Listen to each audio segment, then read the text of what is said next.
Good morning, everybody, and thank you for joining this webcast, kindly sponsored by the British Valve and Actuator Association and published to their members. The BVAA, for those of you who don't know, is a fantastic trade association supporting over 200 UK businesses in the valve and actuator sector. At times like this, associations like the BVAA are more important than ever because they're helping networking, helping provide opportunities, and also providing us with that all-important information from the government that we need to get through these difficult times. So today we got a fantastic presentation from a friend of mine, a good golfer as well, Professor Joe Nellis. Joe, could you advance the slide one on? So my name is Tim Guest. A lot of you will remember me from when I was MD of Zodale. I exited Zodale in January 2020, so 31st of January, 4 weeks before the coronavirus took hold. It was not a planned decision, I can tell you, but it's somewhat well timed. I still remain a director of Zodale and very actively involved in the strategy and the ongoing success of the business. I now spend my time as a business strategy consultant, doing non-exec director work, business consulting, leadership mentoring, and I'm also a school student mentor. So I work with people from sort of 15 to 18. I've also mentored a number of students' technology initiatives, and that's kind of what got me interested in this topic of Generation Z, and how the younger generation are different to the older generations that I've worked with as team members, that I've worked with managing them. I've managed people from the age of 65 down to 18. And it really fascinated me to see the way that the younger generation work, what they expect from their employers, and how they ideate and how they work as a team. So what I want to do now is to introduce our guest speaker. So Joe, can you put your slide on? Joe is Professor of Global Economy at Cranfield School of Management. He's taught the MBA program there since the mid-1980s. He's also Deputy Dean of Cranfield now as well for his sins, and he has a wealth of experience in this field. Those of you who were at Celtic Manor a few years ago will remember Joe came and did a fantastic presentation on the world beyond the horizon, looking at what's coming next. Joe remarked to me on a recent trip away that we had together that he hasn't had a dull moment in economics for the last 5 years. We've had Trump, we've had Brexit, we've had North Korea, we've had the trade wars, and now we've got the dreaded coronavirus as well. So Joe, I'd like to hand over to you for your presentation on Generation Z. Thank you, Tim, for that great introduction. It was very flattering, but it's also been great to work with you over the years.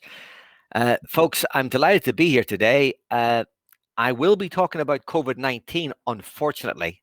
We cannot escape that as a key factor. But the primary focus is on looking at, well, essentially the current and future generation of workers. So let me start just by really highlighting this, just who are Generation Z. You can place yourself into one of these generations. I'm not in the far left, by the way. Let's get that clear. The so-called builders of 74 plus, the people who built, well, the world economy after the Second World War. We tend to talk a lot about the baby boomers, of course, and I'm in that category. The 53 to 73-year-olds and Generation X and Generation Y, and then Generation Z, I'll come back to them. I just want to introduce to you a new generation, which is not talked about very much yet because they are very young, but I would like you to reflect on them at a later date. Generation Alpha, the kids under 10. These are the kids born since the year 2010. To be precise, born since March 2010, which is when the iPad was launched. And they're often called the iPad generation. As I say, I'll mention that in a moment. You'll see why. But our focus this morning is on Generation Z, those aged between 10 and 24. And therefore, many of these people are the new workers today. And of course, they represent the workers of tomorrow. And that's why we really highlight the issues that they're facing. This next slide, I just picked it up from the website. I thought it summarized so much about what this Generation Z has been bombarded with, particularly in terms of technology. just look at some of the words there and some of the symbols that even I am not familiar with, but this generation will be very familiar with them. Instagram, YouTube, Facebook, etc., etc., etc. I think it's a lovely slide. It summarizes a great deal of how this generation has been impacted by so much in the last few years. So, first of all, let's address the point. Who are Generation Z? Sometimes you'll see reference to them as sometimes called the Postmillennials. In other words, they were born around about the start of the millenniums, a little bit before, obviously, from 1996 onwards. And many commentators describe them as the iPod generation. Remember my iPad generation of Generation Alpha? This generation, sadly, is often described as the iPod generation, where the I stands for insecure. I want to discuss that in a moment. Pressurized, overtaxed, and debt-ridden. Let's just reflect on it. Insecure in the sense that, what did they do? What have they done wrong to face so many pressures today? Pressurized, as I've just said, in so many ways. Job pressures, money pressures, environmental pressures. Overtaxed. Remember, somebody has to pay for, or somebody is expected to pay for the global financial crisis. We're now going to have somebody paying for the COVID-19 crisis. Well, guess what? Who's going to pay the most taxes? It may be the older generation as well, by the way, but of course it's going to be the workers of today and the workers of tomorrow, sadly. Someone's got to pay for it. And then debt-ridden. Think of all the student debt and the debt they need to buy a house, etc., and to buy a car. I mean, I want to come back to these points because it's a very sad summary of the type of world and the type of mindset that this generation is now facing. I'm going to skim through this quite quickly because I want to leave as much time as possible for Q&A and for discussion, of course. So let me just go to the next slide and let me give a context. The world of Generation Z is the same world that we live in. We all live in the same world, but they face some of these changes head on much faster than many others of us. People like me, been around for a long time, have had a long time to adapt to a changing world. But this generation has been dropped into a rapidly changing world and have had to adapt very, very quickly. A world where there's been, unprecedented global migration. The movement of people has never been greater, apart perhaps from, world wars. But the movement of people in terms of economic migration, political migration, tourism, has never been greater. And this generation, of course, is at the heart of this. Technological connectivity. Almost everybody on the planet today can talk to each other. For this generation, this is normal. For my generation, it's definitely not normal. It's amazing what we can do in terms of technology. But this generation accepts this. They're in a world, as we all are, of growing world population and being bombarded with the warnings about the implications of a growing world population. And of course, facing the issues to do with sustainability in terms of environmental factors, global imbalances and global inequalities. And I'd like to emphasize that I think the world has never been more unbalanced. We have never had more income inequalities. And unfortunately, this pandemic is going to exaggerate some of these inequalities and imbalances, very sadly. We're also, this generation, along with us, we're in a world where I think tensions, I can't say have never been greater, but they certainly are very, very high right across the globe in so many ways: politics, economics, health, environment, etc., etc. This generation is also living in a world where urbanization is the biggest driver of economic growth. The movement of people into centers of urban dwellings. Many organizations are trying to estimate this, but it is estimated that every week the number of people moving into urban centers is the equivalent of a 1 million person city being formed every week. Whether that's right or not is not the issue.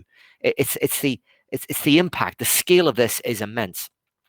They're also in a world where education has expanded dramatically.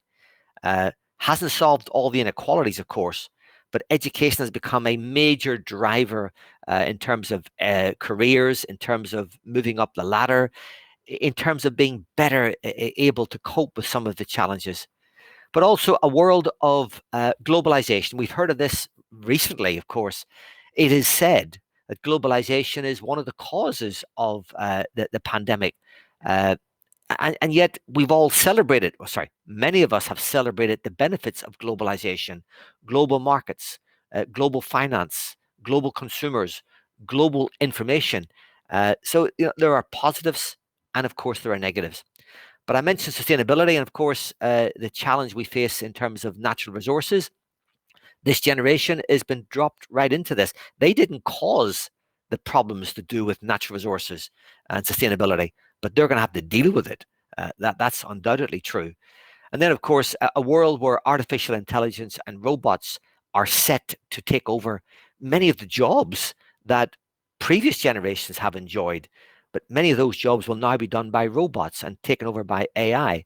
So Generation Z are going to have to deal with this and adapt to this, but in a time scale that is going to be far shorter than previous generations faced. And then, of course, the Generation Z, like all of us, are now facing a world suffering from a pandemic. I'm sure all of us hoped we'd never have to deal with this, and some are dealing with it better than others. But Generation Z, without a doubt, will be the generation that will face, I think, the most severe consequences, unfortunately. And we'll discuss that, no doubt, later. So moving on, let me give you some of the characteristics of this generation. And there's nothing really new here because we know who they are. They're a young, dynamic group of people, but they've grown up over the last 24 years in an exceptional time period. And let's all reflect on this for a few moments. The last decade or more really have been exceptional. We've gone through a global financial crisis, the greatest financial crisis since the 1930s.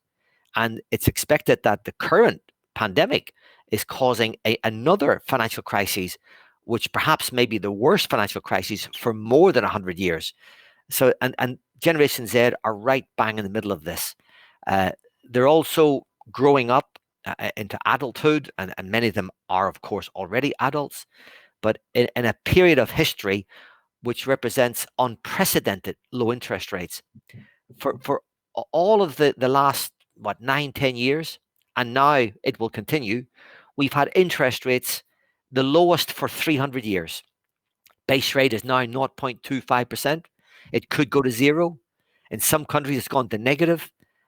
Just imagine, you left school, let's say 8 or 10 years ago, and you enter a world of almost zero interest rates, which you expect to persist for many years to come. That certainly was not the case when I was growing up, when interest rates of 15% were normal. And of course, they're in a world now of low cost inflation. Low cost inflation primarily because of technology driving down costs of production. We often call it the China effect, driving down prices, the price of laptops, the price of cars. You may think they're expensive, but if you could buy the same laptop 10 years ago, it would cost you many times a multiple of what it will cost you today. We've also got a Generation Z, which is growing up and has grown up in a world where to have two full-time working parents is normal. Again, think of previous generations. And of course, I'm not being sexist at all, but think of the man going out to work, the woman staying at home. That picture now is such an outdated picture. For many young people today, the norm is both parents working. And you could ask the question, well, why? Well, because of financial burdens and also because of choice. And choice, of course, is wonderful.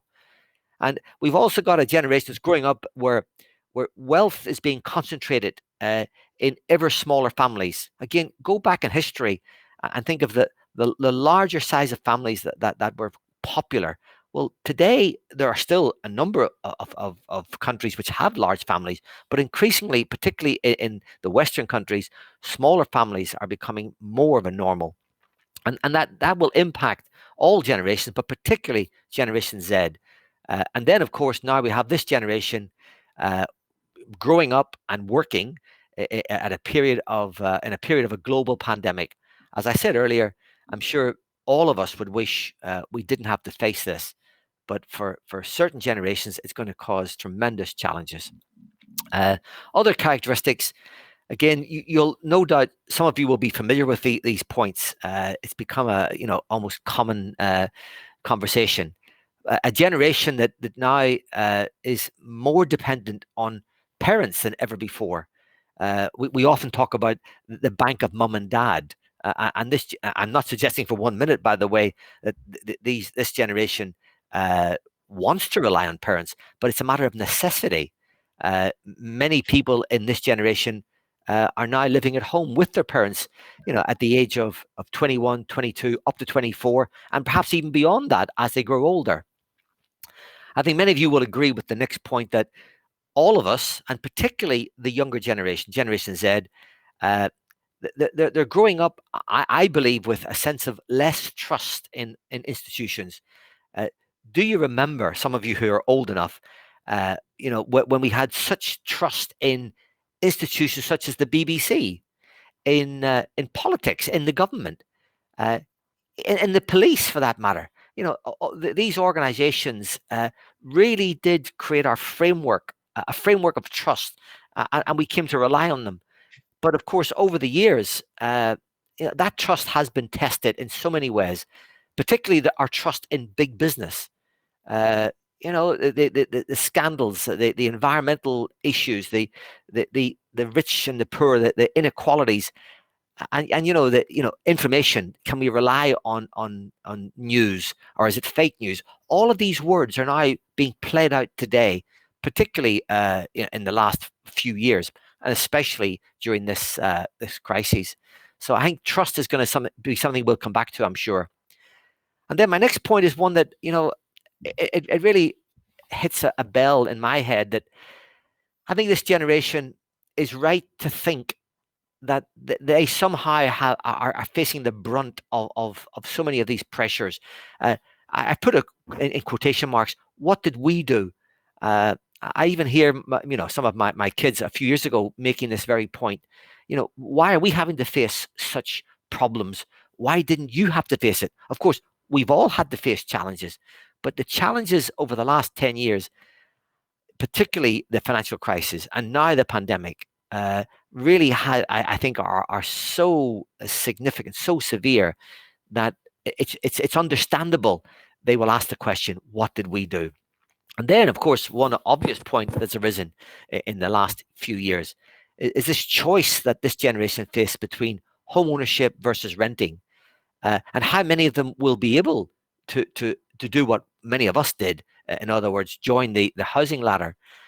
Renting has now become so prevalent across the UK and many other countries, of course, and it really does put a strain on families as people have to stay at home. And of course, many of us welcome our kids staying at home. I certainly would welcome that, but for others, it may not be the case, especially when they're living in apartment blocks and so on. And again, that's also playing out right now during this crisis, sadly. So I'm not going to say much more, but I just want to highlight a few of my thoughts on what I think are the challenges for this generation. And you may agree or disagree, of course. I think one of the challenges they face is having to cope with market dynamics and developments that, as I said earlier, are happening so quickly and are coming at them so hard. And the question then is, are they able to cope, or are they more vulnerable? I think they're more exposed to market dynamics. The extent to which they can cope well or not, well, we shall see. Of course, a common development in the last 5 years, maybe 10 years, has been the growth in part-time and short-term and zero-hour contracts. Generation Z, in particular, have been at the forefront of this change in our society, in our working conditions. And it's, I would find that very, very difficult to deal with today personally, given my age. Perhaps Generation Z, they expect it as being a normal fact of life. I don't know, but we need to analyze. We need to understand this and to get into their mindsets if we're really to understand their view about their jobs and their futures. As I said earlier, they're often called the iPod generation. The debt is a huge factor, particularly those who have been to university and have now left university with significant debts, and the prospect of then having a mortgage and being able to afford both student repayment debts and mortgages must be daunting. So for this generation, I can well imagine that they feel less financially stable and less secure. Question mark, I guess I should add there. But then I said this earlier, and I wanted to come back to it. They are now in a world, and it will become increasingly the case, where jobs will start to disappear, for good reasons, but nevertheless has to be dealt with, primarily because of technology. Robots, as I said before. I'd like you to reflect on this. Imagine we could move the clock forward 10 years, 20 years. Think of how many jobs will disappear in terms of we will not need people to do them, and robots will take over. Think of autonomous vehicles, autonomous trains, autonomous buses. Let's think about many jobs, for example, the legal profession, where machines will search out case law. Let's think of accountants, where digital accounting systems will take over.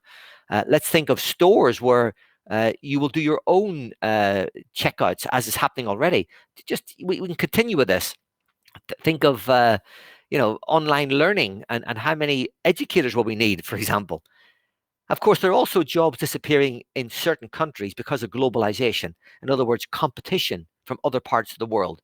We often think of China in that respect, and I'm not criticizing China in that way, but it's the shift of jobs from one part of the world to the other part of the world, which again this generation is having to deal with.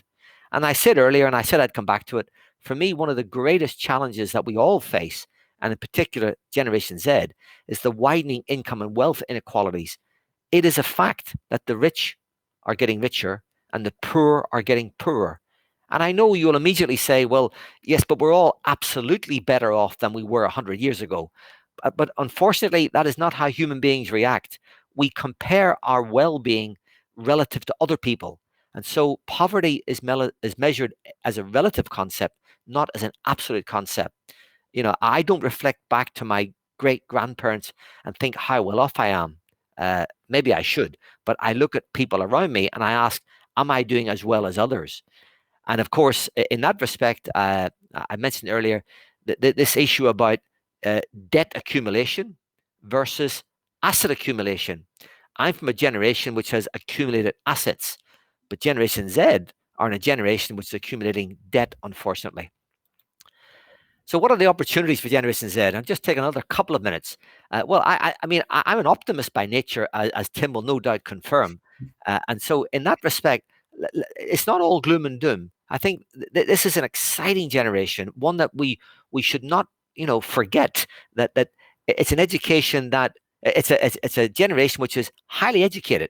They've really have been at the forefront of education and the explosion in education and the hunger for education. So, they have got the skills, they have got the ability, they have got the means to cope with many things that I couldn't cope with. So I do absolutely want to emphasize that. I think we should celebrate the fact that this generation is one that really takes seriously their responsibility in the world. The growth of social entrepreneurship cannot be and should not be underestimated.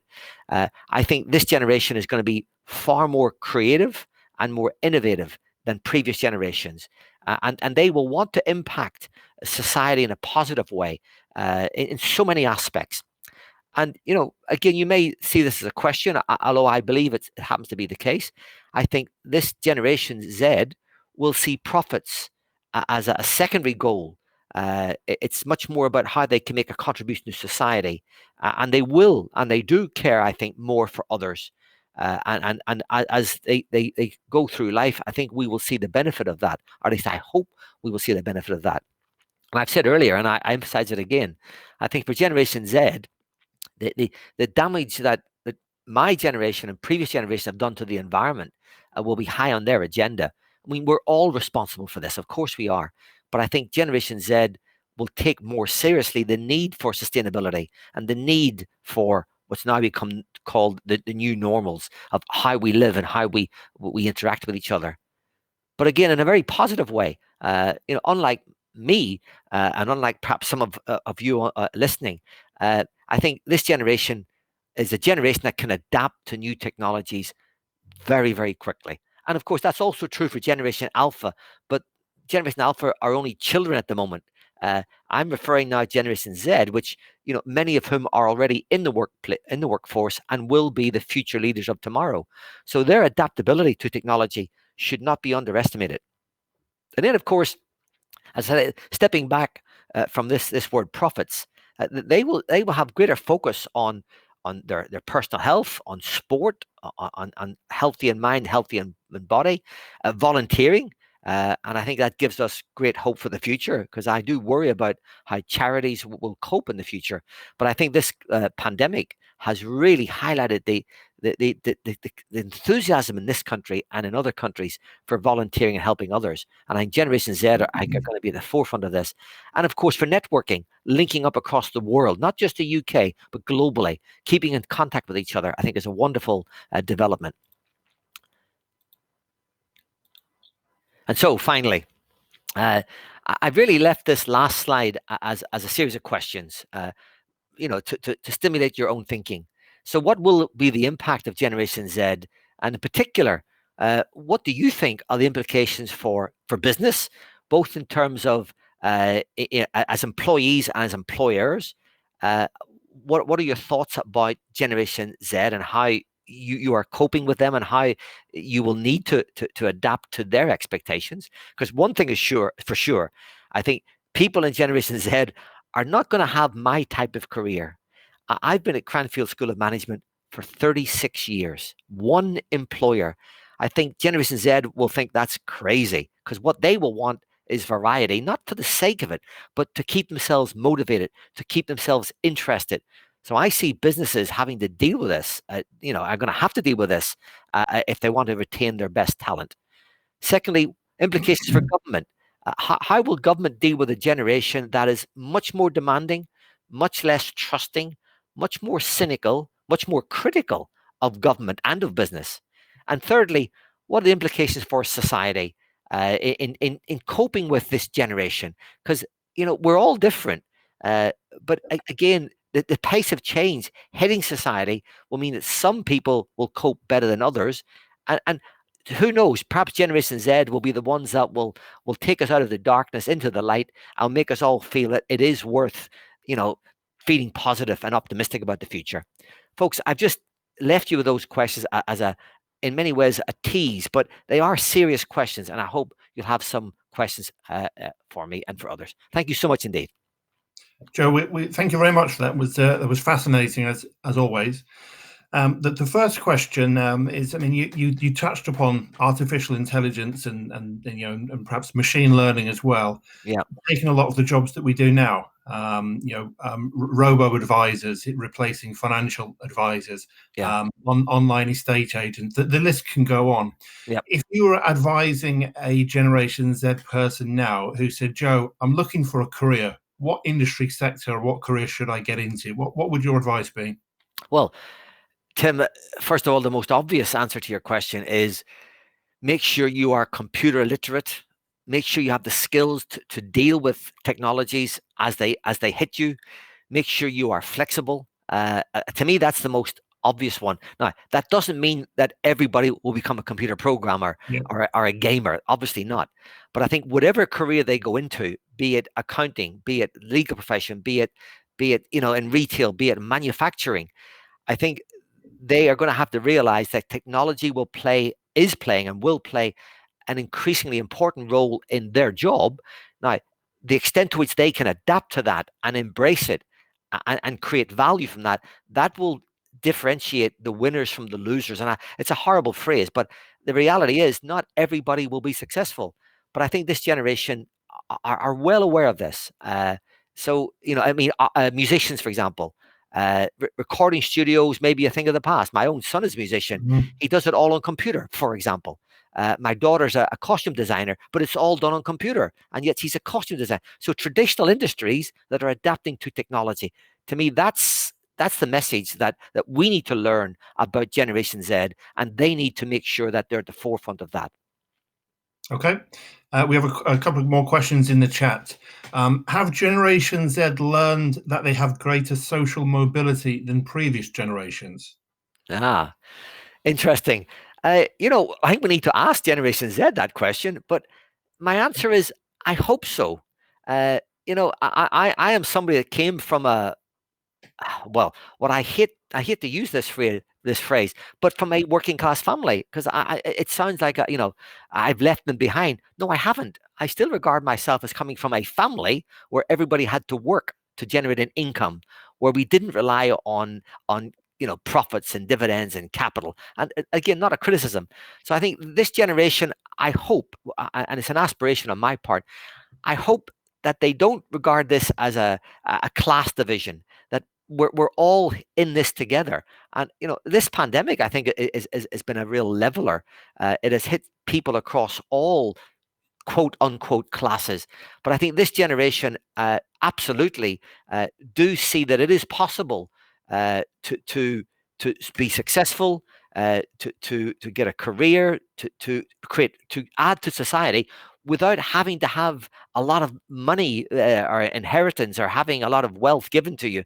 I think this is a generation that's going to teach us what it really means to be a member of society. Now, that sounds like a preacher talking, and I don't intend that. But I think we have had the last 100 years of a very class divided society, not only in the UK, Yeah. by the way. And I hope that this generation does help us to adapt to a different world. Okay, the next question is, how will this social mobility be affected by potential border restrictions in light of COVID-19, and will this change their expectations? Wow, that's a very difficult question to answer. One can only hope that the restriction of movement of people will be only short term, and I desperately hope it'll be short term. Of course, the issue this question implies something else. Will we have a global vaccination? Well, a vaccination is globally available. Goodness me, we have to say yes to that question. I know Boris Johnson is hosting a meeting on this.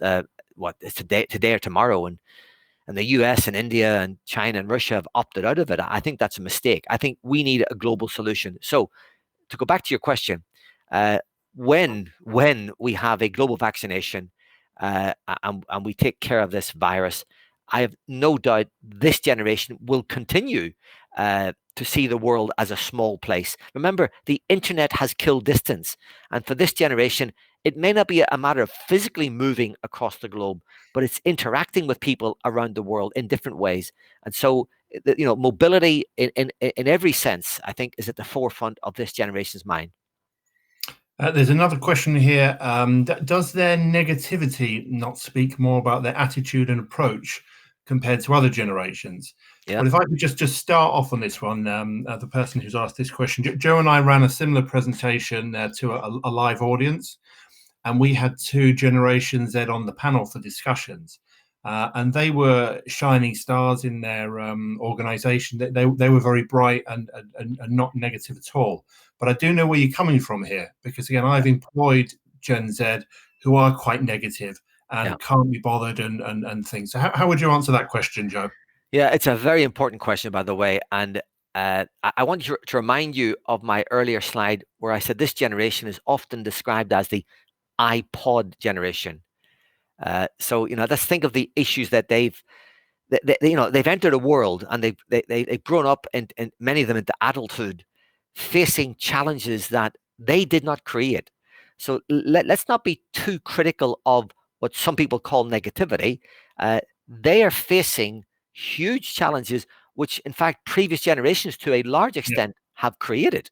So I would not use the word negativity. I would use the word cynical, critical, less trust is the phrase I used. I don't blame them for that, but I do understand the question very well. Uh, I think it does concern me that there's a danger of a negativity developing. But having said that, let's just step back a moment. At this point in our history, I think many, many, many people, not just Generation Z, we're all feeling negative. Uh, Again, because of the financial crisis, because of the movement of jobs, across the world, because of the impact of robotics, and therefore and the opportunities as well as the threats. So I wouldn't just point out or pick on Generation Z in that respect. I think the older generation, my generation, is particularly negative as well, because they have fears about the future as well. So, but I understand the question very well. Maybe we need to rephrase it. Maybe we've got a generation that is much more willing to criticize, to challenge, and there's nothing wrong with having less trust, because I'm not sure we've done enough to allow them to have more trust at the moment. Okay. You mentioned about both partners working, but one of our guests has mentioned that there's many other countries, particularly in Asia, where the male would go out to work. And the question is, how would we change those countries and get both partners to go out to work? Yeah, I think we're on a very sensitive topic here, and one where I certainly don't want anybody to feel offended. I raised the question: is it a good thing for both partners, male or female, by the way, to go out to work? And it's a question, not a statement. Why in this part of the world have both partners gone out to work? Now, in a positive way, of course, it's because of choice. And I respect that, and I think it's wonderful. My own wife has worked all her life, so it's been great to have that sense of contribution. But to a large extent, a lot of people have also had to go out to work because of debt, because of the need to go out to work. And again, not being critical, but only time will tell in the next 20, 30, 40 years what the impact of this will be on families, and families as a cohesive unit, on mental health, the stress levels that we're now facing. So I simply raised this point. So I certainly, I'm not sitting here saying it would be a great idea if everybody in Asia went out to work. I'm not suggesting that. I think we're in a world where we have to work. That's true. But let me leave you with a question for another day, perhaps. Do economies, do they have to keep on growing bigger and bigger and bigger? Have we put ourselves on a treadmill, where a treadmill that we cannot get off? Maybe we've got to, and I sound like a preacher, I apologize. Maybe we've got to step back and maybe think about the quality of life and the value of life. And I raise that only as a question for a later debate. Yeah, I think after this working from home scenario, I mean, we are going to see a lot more flexible working hours, and a lot more families maybe deciding maybe the man or the woman should not work as much. My brother, for example, works in the city, and he never used to see his kids during the week, because he'd leave at 6 and get home at 8, 9, 10, 3 in the morning, whatever. And he's now finding he can work from home quite easily. His wife's working, and he sees his kids all the time. So we might see a shift towards that post the virus. Tim, if I can come back on that, because it's a very good point you've raised, and I think all of us today will recognize this. And I think Generation Z will be at the forefront of something else: flexible working. And, working from 9 till 5, from 16 to 65. That's going to be old. That is old fashioned. And I think Generation Z, particularly post COVID-19 crisis, and all of us will adapt to, I think, to a new normal of more flexible working. And that's not about male or female. That's about the working life. I think that leads us into another question. I'm just jumping Rob's question. I will come back to it. But should we expect Generation Zs to have multiple careers and a side hustle and things they do on the side as well? Absolutely, 100% correct. As I mentioned earlier, I picked on me earlier. One career, from boy to old man. I think that even my kids, who are in their 20s and 30s find that very strange. I think the key point to appreciate is that this generation and the generation coming after them will want choice. Will want to have the ability. Will demand the ability to move not just from career to career. The way I describe it is from project to project. Yeah. Things that keep their attention. So if you stick a 20-year-old on a factory floor and think, put the nuts on the bolts for the rest of your life, I think that is not going to happen. Forget it. A machine will do that. A robot will do that. But give them something to do with their mind. Give them something that'll keep them busy, to keep them thinking. That's clearly the way we're moving. I think the evidence for that is absolutely is so clear. So I totally agree with the point that's being made. Okay. And again, that leads us into the next question. Should we be rewarding Generation Z differently to previous generations? Well, I think the reason why I'm hesitating is in a positive and negative way, we're already doing that. I talked about part-time, short-term, zero-hour contracts. You can see the positives and the negatives there, by the way. The negative, of course, of zero-hour contracts has been well documented. The lack of security, the uncertainty. The positive, of course, is that they have more flexibility to move around, that they're not necessarily tied down to fixed hours. So home working, office working, remote working, flexible working. I think all of this is going to play out in the next few years. I think we're going to see many, many organizations look for more flexible ways of employing and paying people. And Generation Z, I think, will welcome this, provided they feel they're getting a fair slice of the pie. I think we're back to my point about inequalities again. I hope, post the financial crisis, and there's no evidence of that yet, but I hope post this COVID crisis that there will be a rethink about values and the value of people in society. We've heard it on the news every day. The NHS, the public sector workers, the garbage collectors. I mean, the postman, post people. I mean, these are all for discussions in the future, and I'm sure we're going to see some significant developments taking place, but it won't happen overnight. Yeah. And again, with rewards, I think with any generation, it's important to ask the employees what they want, what will inspire them, because we all make the mistake of thinking offering someone a financial bonus would inspire them. Well, hey, some people it doesn't. So that's a good point, Tim. It isn't all about money. Money probably is more important for the older generations because of the debts that they've got. This generation also has debts, but they haven't got mortgage debts like we have. So I think that the type of rewards will be different. I agree. Yeah, and a very good comment saying that ultimately that when we come out of this pandemic, we think we're going to see some fundamental changes to the way families are structured. If I can just talk about my own family, my brother used to go out 4 nights a week entertaining clients. Tell his wife it was necessary to earn the money. He's been working from home for the last 6 weeks, and he's made more money than he did when he was taking clients out. So his wife's comment was, well, you absolutely don't need to go out 4 nights a week. Yeah. I agree.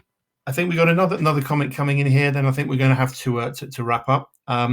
Following on from the comment on attitude, are a lot of these issues not apparent to all generations rather than Gen Z, i.e. older age groups are trying to transition to recent ongoing changes, whereas Gen Z consider this the norm, and arguably they're more robust to deal with these.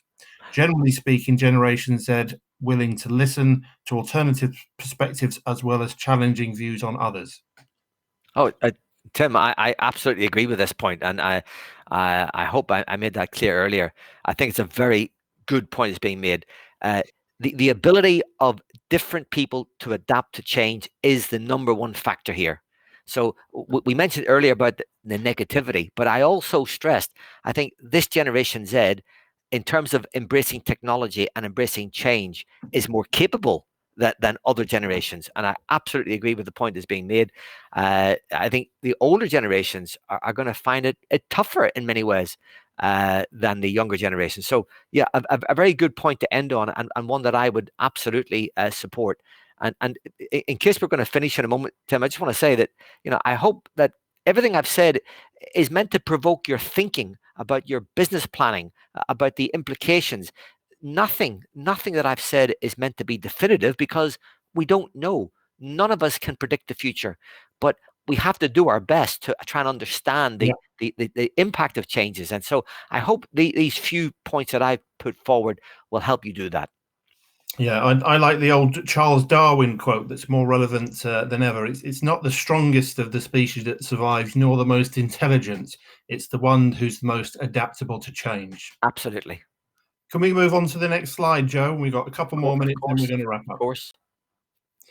Well, thank you, Joe. That was a fantastic presentation. And as usual with your presentation, it's often poses more questions than it actually answers. I just want to draw your attention to working from home. It's whoever you talk to, they've got their own stresses. If you talk to a family like us, I would love to be isolating on my own, 6 weeks in an apartment doing my work. That would be amazing. Away from the children, away from the home school. If you talk to someone who is working at home on their own, they'll crave human contact. They'll be lonely. They'll possibly be struggling with the workload and working remotely. To help everybody out, I've got a free survey that I will send around to people. It takes 10 minutes. You can send it to your employees, and it asks them some very valuable questions about how are you finding working from home? Do you still understand our strategy? Do you understand the way we're going to get through this virus? How else can we help you? It's an anonymous survey, so employees can feel free to enter in whatever they like, and then us as business owners or business leaders can act on that, because I think it's very, very important to help our employees get through this. The next webinar I'm actually going to be running is on mental health and how working from home is affecting people's mental health, but more importantly, how returning to work is going to affect our mental health.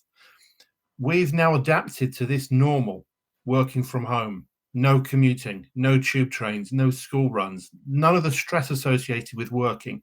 When we suddenly get thrown into that again, how are we going to adapt? So that's going to be the next webinar. Last slide, please, Joe. Yep. Thank you all for joining the webinar. Here's my contact details if anybody does have any other questions. There will be a recording of the webinar that will be posted and sent round. And thank you, Rob from BVAA, for putting this together and sponsoring it to your members. And thank you, Joe, for joining again. It was fantastic. My pleasure. My pleasure.